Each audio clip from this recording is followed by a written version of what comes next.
చాలా డబ్బు అయిపోతుంది, జిల్లా వరకే పెట్టండి అన్నారు. మేము ఒప్పుకోలేదు. పాత జిల్లా పెట్టండి అన్నారు.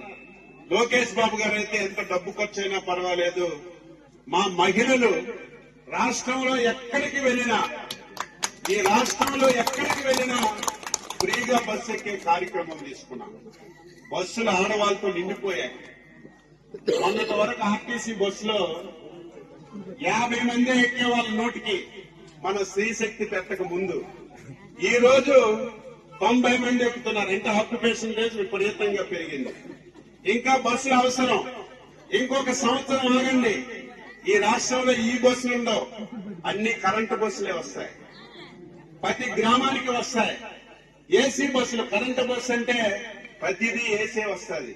మొత్తం ఎలక్ట్రిక్ బస్సులన్నీ కొని ఇంకా ఎక్కడ అవసరం ఉంది, ఇంకా ఏ గ్రామానికి అవసరం ఉంది, అందరికీ బస్సులేసి ప్రతి ఒక్క మహిళకి ఉచితంగా స్త్రీశక్తి కింద బస్సులు ఇచ్చే కార్యక్రమం చేశాం.